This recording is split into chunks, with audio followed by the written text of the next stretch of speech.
今天谈的是织造局的事，理当公公主持啊。这些作坊可都是沈一时的，做卖给丝绸商，应该是巡抚衙门和布政使衙门的事儿，我怎么能主持？可今年50万匹丝绸却是公公的事情，公公当然上座。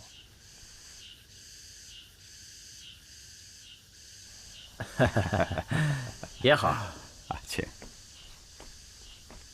那我就坐这儿了，你们也好说话。公公体谅就好。谈成了，我们能交差，织造局也能交差了。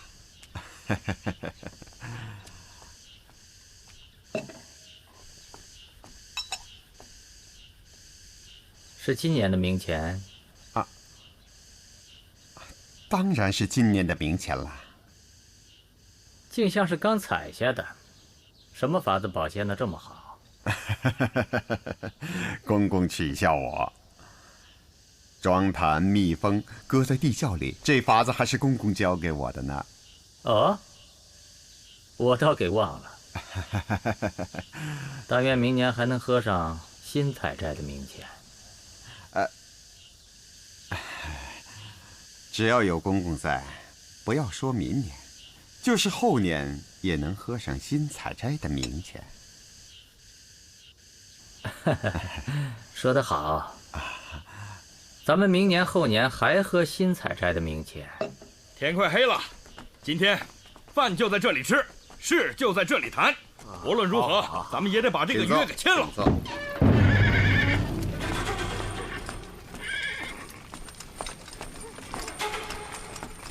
各位大人，各位大人，这是杨公公呢？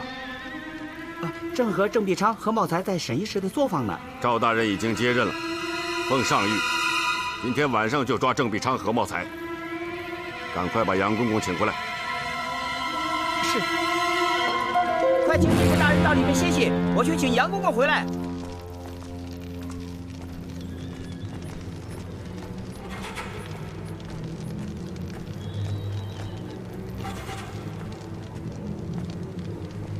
咱们到里边等吧。好。 20年了，沈一时发了多大的财，有多大的名声，大家都知道。现在要问他这么大一份家当，我为什么分给你们？啊，2条。一是你们几位都是有信誉、有家底的人，能够把这25座织坊好好接过来，为织造局把这个差事当下去。二是你们都是胡步堂的乡亲。 肥水也得流自家田呐！等接过了作坊以后，沈一时在宫里、在官府能得到的东西，你们也都能得到。好了，就听你们一句话，个人愿意接多少作坊，说定了，我们今天就签字画押。我们有件事不甚清楚，想请问几位大人。你说，这沈一时25座作坊，3000架织机，是织造局的还是他自家的？要是织造局的，我们怎么敢白要宫里的财产？对呀。要是他自家的，他家也被抄了，那是罪产，分给我们，朝廷能不能答应？ 这些不讲分明了，我们的心落不到实处。这有什么不分明的？杨公公是织造局的监正，他老人家就是宫里的人，啊，就坐在这里。朝廷不答应，我们敢把这些作坊交给你们吗？杨公公，2位大人不要生气啊，我们无诚意也不会来了。适才王掌柜说的那个担心。 实话说，我们大家都有。对，当然是，如果杨公公能给我们交个底，我们自然也就没这个担心了啊。杨公公，您老是不是说几句，也好让他们放心啊？好，那我就说几句。沈一石的这些作坊，不是织造局的。这些年来，他的确是在替宫里当差。现在他犯了别的官司，才被抄没了家产。但官府怎么处置，织造局认可就是。都听明白了吗？啊？请问几位大人，这沈一石平时织卖的丝绸都不要缴税，我们接管了他的作坊，是不是也可以不缴税呀？你们接了作坊后，就是给宫里当差了。那总不成又不让我们缴税，织造局还拿钱买我们的丝绸，那好处岂不都让我们得了？这句话问到点子上了。皇粮国税，干哪一行都得缴纳呀。既不要你们缴税，你们当然就得为宫里供缴丝绸了。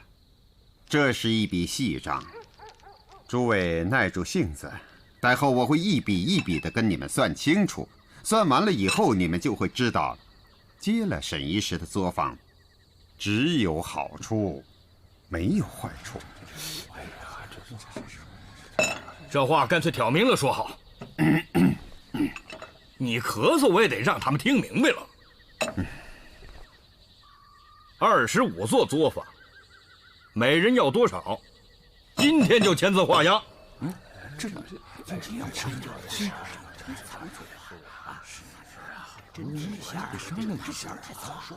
啊，请问何大人，我们如果每个人要5座作坊，今年要给朝廷共缴多少丝绸啊？10万匹。10万匹呀！啊，郑中丞，刚才何大人说5座作坊就要给朝廷10万匹丝绸，我们没有听错吧？是啊，是，啊，是10万匹。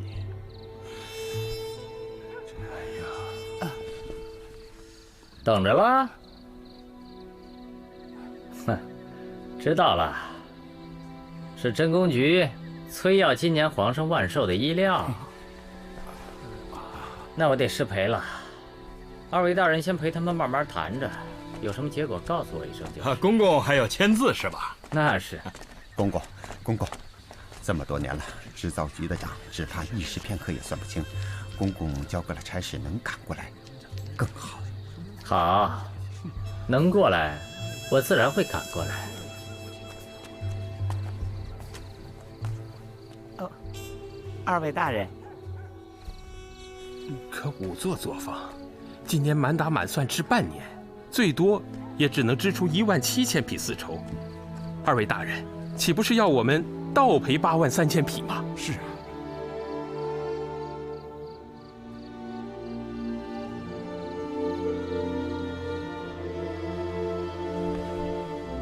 有赵大人来接任浙江的事儿，真是太好了。万事匆促，还得靠杨公公和各位同仁戮力同心，共计时间。眼下最要紧的，就是立刻捉拿郑必昌、何茂才，追查沈一石的家产。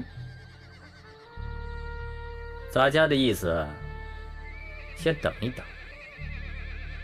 等我派人把他们2人叫到这里来，再行缉拿。声誉煌煌，要拿人，就要在巡抚衙门宣旨，正行缉拿。这里都是自己人，我就把话都说了。捉拿郑必昌、何茂才，人是注定要捉的。可郑必昌、何茂才现在正在跟几个徽商在谈接手沈一石作坊的事儿，把他们2人叫到这里来，就是不想吓退那几个徽商。沈一石的家产要卖给徽商？上谕是叫我来追查沈一石的家产，怎么能现在卖给别人？这话怪我刚才没说清楚。赵大人，请坐。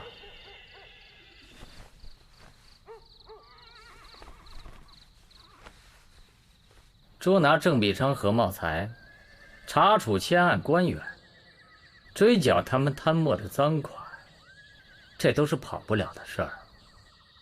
可眼下呢，胡部堂的大营里面紧缺军需，朝廷今年要卖给西洋50万匹丝绸，这2件事儿才是最要紧的事儿。把沈一时的家财卖给徽商，就是为了解决这2件大事儿。这件事儿要是谈成了，这2件大事儿就有了着落。赵大人，这也是你接任后的大事儿。杨公公要是觉得这样办，既能够解决眼下的军需，又能够完成朝廷今年卖给西洋的50万匹丝绸，我们可以商量着办。可这样的大事，能够交给郑必昌、何茂才他们去办吗？这2个人还能办什么事儿？咱家刚才已经说过了，我是不想吓退那几个徽商。南直隶、浙江、安徽的丝绸商大有人在，吓退了这些商人，我们还可以找别的商人吗？当然可以找别人。可今天来的这些徽商，都是胡部堂的同乡。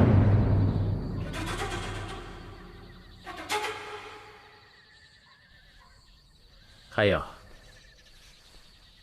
这件事事先我已经跟老祖宗请示过了。既然这样，自然也只能这样办。请杨公公派人把郑必昌、何茂才叫来，我们在这里拿人。尊上谕，还要派2拨人连夜赶到淳安县、建德县去，把海瑞、王永吉调来，共同审案。至于那些徽商，是不是还是等我明天跟他们签约为好？先让郑必昌、何茂才跟他们签约，赵大人明天不是更好谈吗？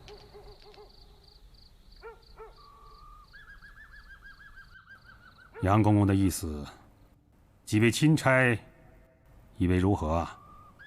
上谕是给赵大人的，赵大人说怎么办，就怎么办。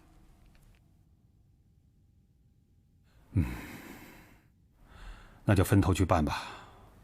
一是能分到沈老板65000亩桑田之1/5，便是13000亩，那都是上好的良田呐。按市价，每亩能卖到市价50担，折合现银50两，便是65万两，可抵上好丝绸65000匹。13000匹加上这65000匹，便有了78000匹。此外，沈老板在杭州、苏州、南京、扬州共有绸缎庄107家，那都是繁华闹市上等铺面，每一个铺面按平价折卖，也能卖到5000两银子。20家铺面便能折合上等丝绸1万匹，78000匹加上这1万匹，便是88000匹。还有，沈老板这一次借给淳安、建德的100船粮食，每船18000担。共计180万担，每买5座作坊，就能收粮债36万担，可值上好丝绸36000匹。这些都是硬账，算下来，哪位老板买5座作坊，今年除了上缴公里10万匹，还可以净赚丝绸24000匹。行了，没你的事了，把他押回牢里去。是。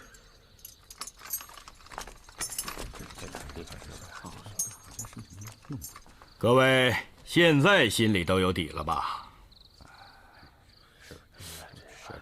可还有一项，便是织10万匹丝绸所需的生丝，按市价怎么也要20万两银子。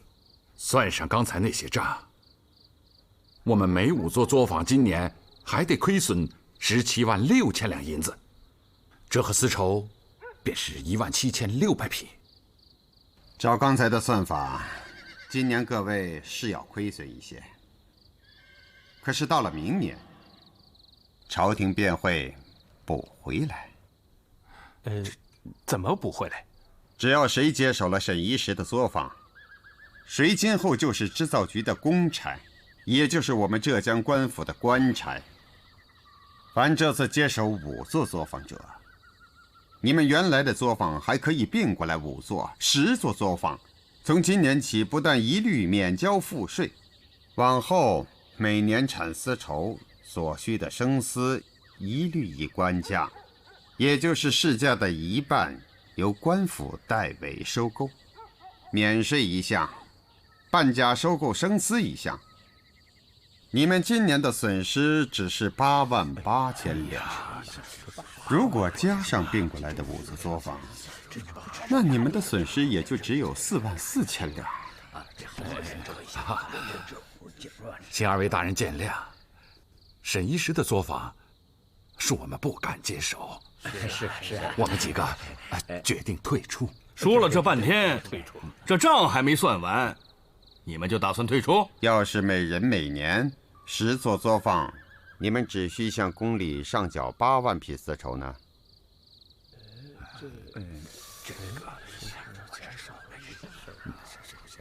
郑大人，一句话你老就给我们每人减了2万匹，我们5个人一共是10万匹，这个数字，江南织造局认不认可？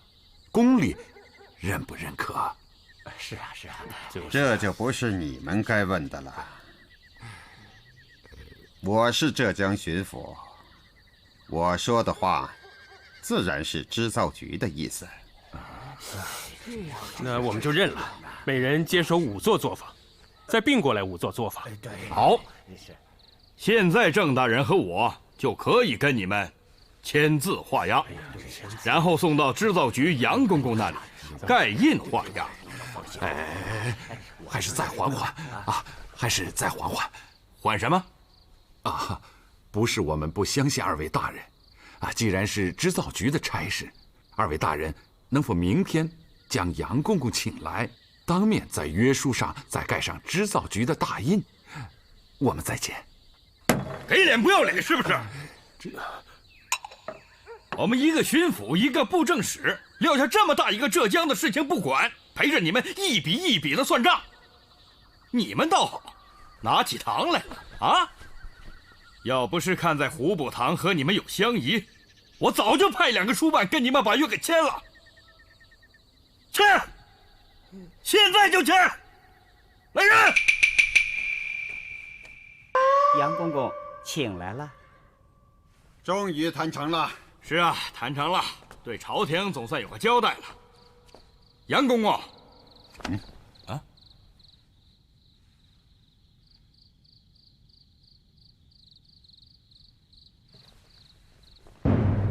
有上谕，郑必昌、何茂才接旨。朕遍览史册，历朝贪渎之例不遑少见。我大明开国之初，有贪赃60两白银者，太祖高皇帝即将之剥皮萱草，祖制不畏不言。今乃有尔浙江巡抚郑必昌、浙江布政使兼按察使何茂才上侵国帑，下吞民财达100万之巨，不为朕揽之赫然，后世观之无有不赫然者。若以太祖之法，而2人虽有百身，剥皮萱草，宁无余辜？朕上承祖德，常存无为而治之念，商议生灵皆不忍之，奈尔2人之罪何？着即革去郑必昌、何茂才一切职务，令赵贞吉任浙江巡抚，调淳安知县海瑞、建德知县王用吉会同严审，自郑必昌、何茂才以下诸员之贪墨，尔等罪员尚存一丝天良，当彻底共罪。悉数缴出贪墨之财，上天或可给尔等一线生机乎？钦此。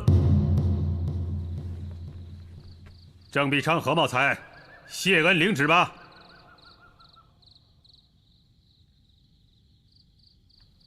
来人，在。押到聂司衙门大牢去。是。走，军法，走，我们冤枉啊！杨公公，杨公公，你老可千万别忘了，20年沈医师可是上交了400万匹丝绸啊！我们俩就是想传给子孙1万代，也用不了这么多呀，杨公公。带走。杨公公，冤枉！杨公公，冤枉！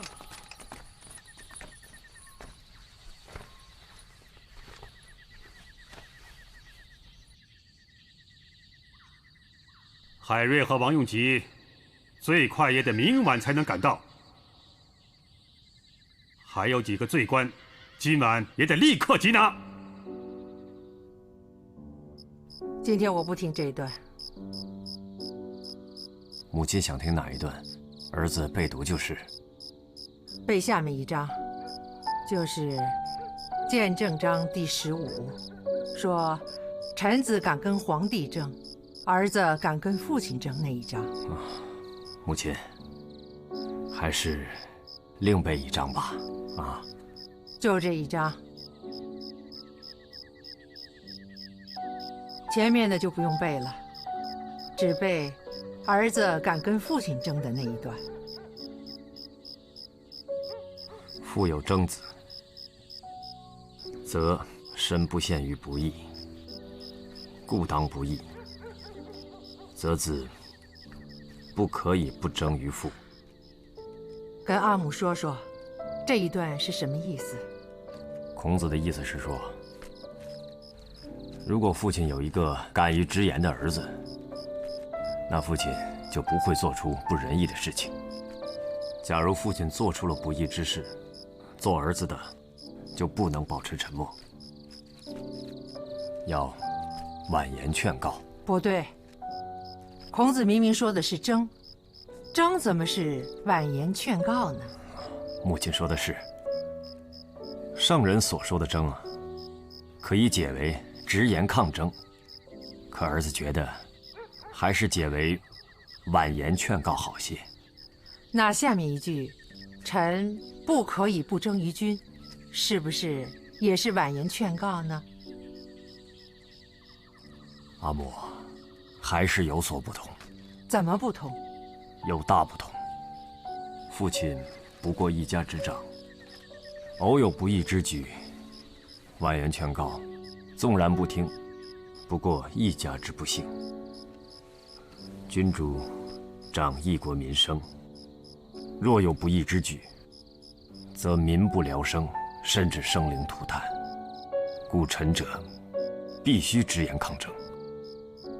你的意思是不是，阿母纵然不义，不过是你和你媳妇不幸，是这个意思吗？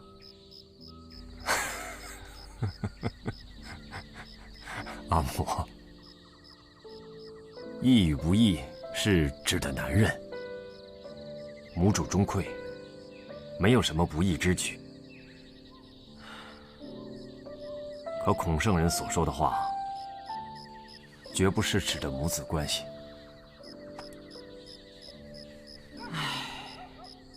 要是你阿爹还在就好了。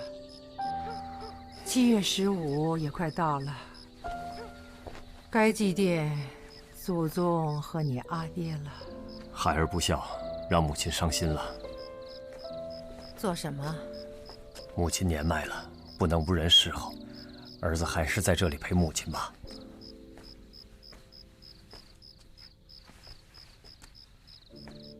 李太医说得好，或许我这个做母亲、做婆婆的，是有点过分了。李太医怎么能这么说？母亲，世上只有一个孝字是没有对错的。可是不孝有三，无后为大呀。儿子正在壮年，而且也才30出头，可母亲快70岁了。儿子弑母之日短，死后之日长啊！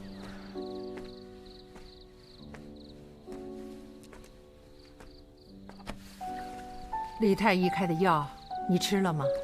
哦，回母亲，还没有吃。怎么不吃啊？哈，也不争在这1日2日。母亲啊，今晚儿子还是在这里陪着您吧。今晚我和阿南睡，你上那个屋睡去吧。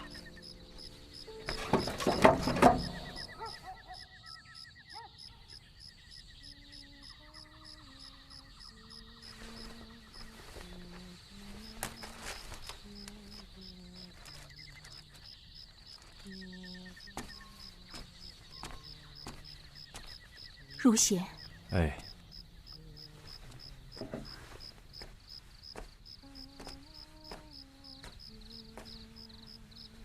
要凉了。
关呢？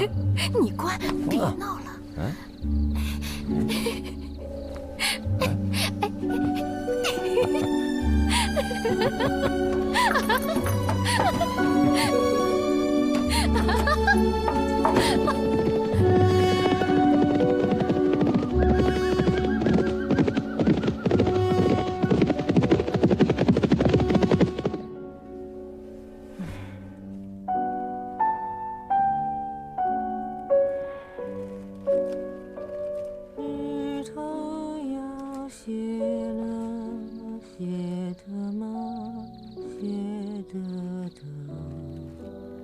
夭夭草虫，涕涕腹中。未见君子，忧心忡忡。执笔南山，言采其绝。未见君子，忧心忡忡。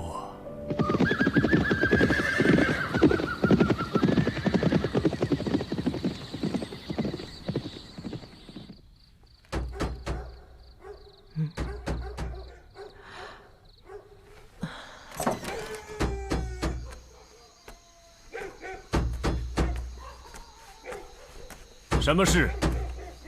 禀县尊，有上谕。哪一级的上谕？圣旨，是圣旨到了。是圣旨没看错。回县尊，钦差都在大堂等了，确是圣旨。你先去大堂陪钦差，我换完衣服马上就来。是。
天还早，婆母再歇歇吧。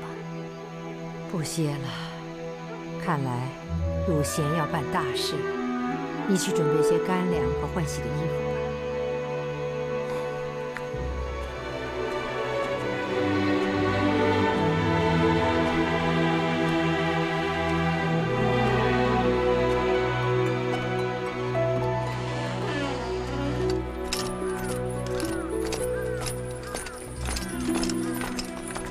将爷，把枪都收起来，都推到衙门里去。怎么回事？奉部长和赵忠诚令，换防，快！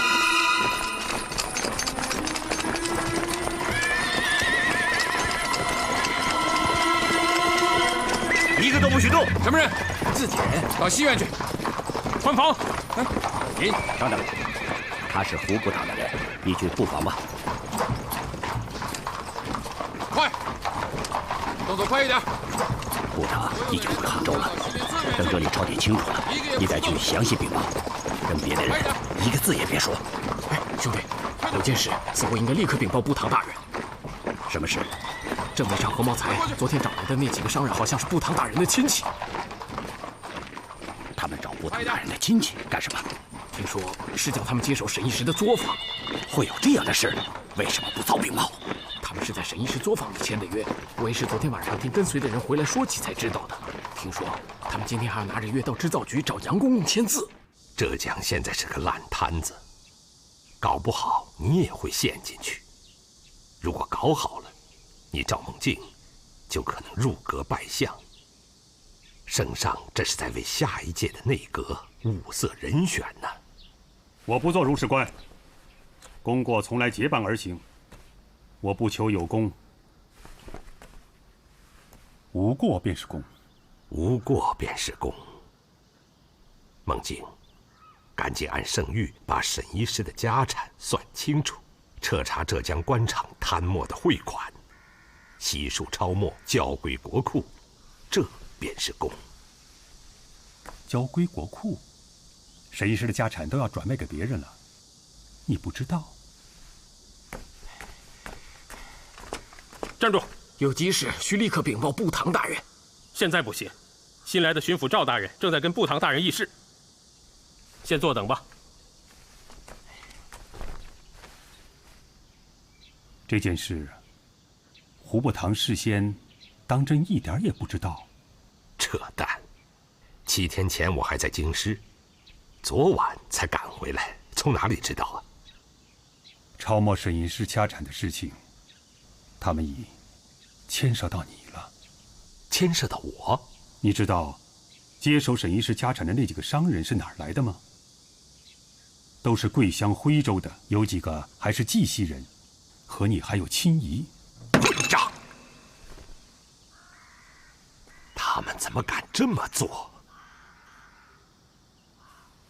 看来郑必昌和茂才知道事情闹大了，做梦也想挽回，于是便想出了转卖沈一时家产的这个主意，以为只要赶快弄些银子供给你打仗，同时把宫里要卖给西洋商人的50万匹丝绸今年都凑齐了，向皇上交了差，就可以躲过这一劫。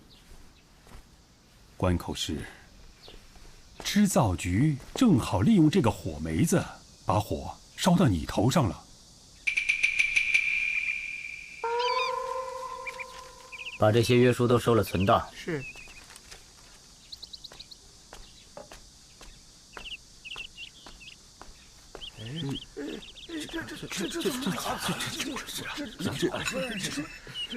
杨公公，这约书，您老似乎应该签了字，盖上织造局衙门的大印，给我们留一份才对呀。对呀，是啊，我怎么能在这样的约书上签字？啊，织造局怎么能在这样的约书上盖印呢？这可怎么？你们呐，放着安徽好好的生意不做，要到杭州来趟这趟浑水。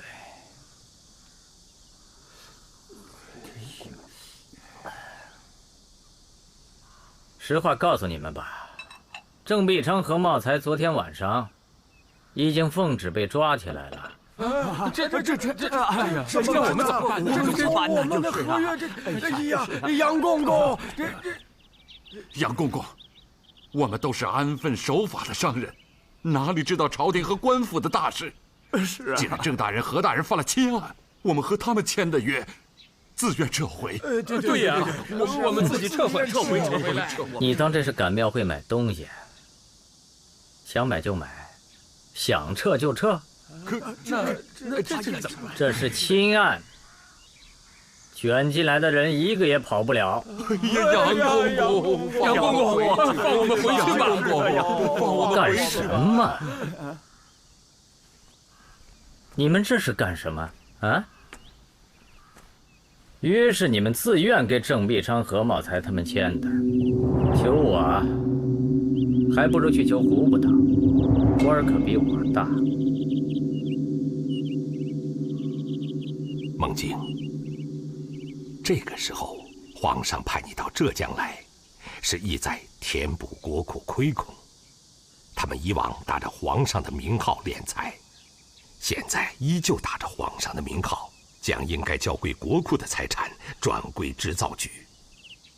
家国不分，是我大明致命之弊呀。孟景，你是理学中人，受命于危难之际，这件事你要给皇上上书。如真，问一句话，你不要介意。你问吧。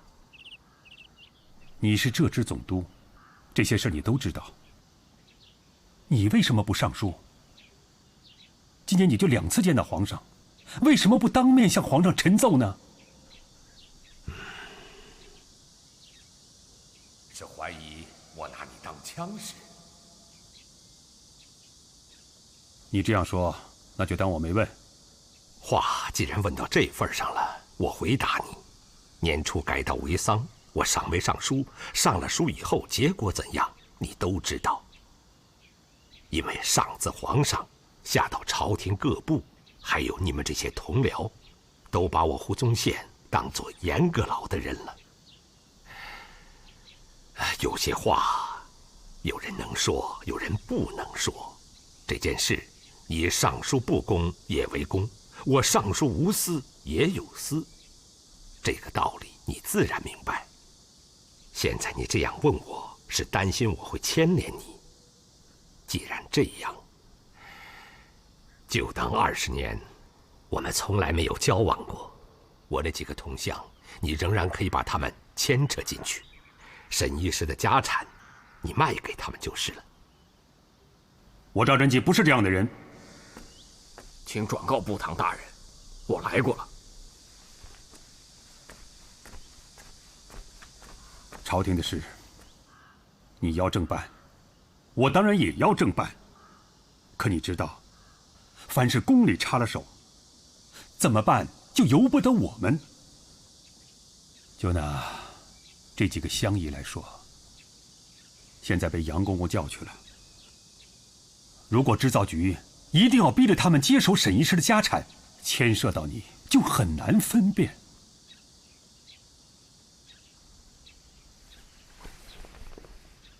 我不分辨，上谕是给你的，情形你都明白。沈医师的家产该不该转卖，尤其是该不该卖给我那几个同乡，上书朝廷分辨，是你职所当为的事。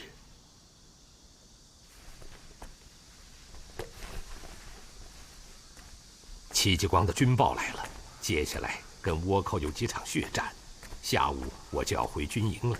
大战在即，浙军的军需，还有即将开来的江西、安徽、福建几路客军的军需，望你及时为我送来。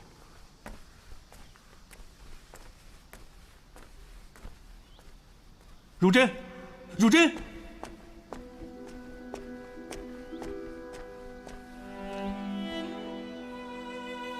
别人不知道你胡汝真，你我毕竟是20年的知交。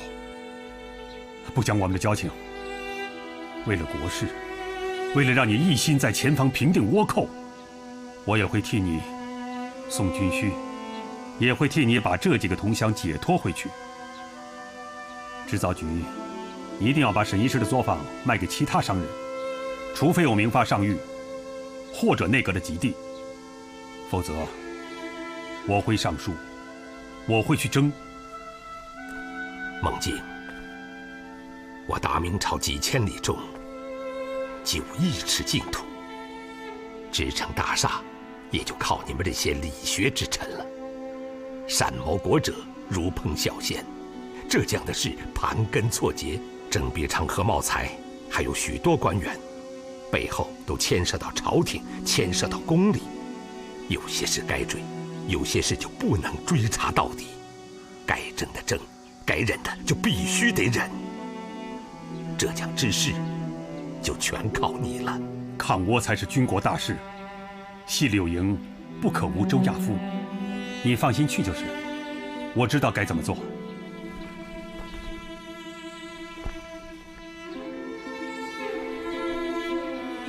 拜托了，义所当为，不唐保重。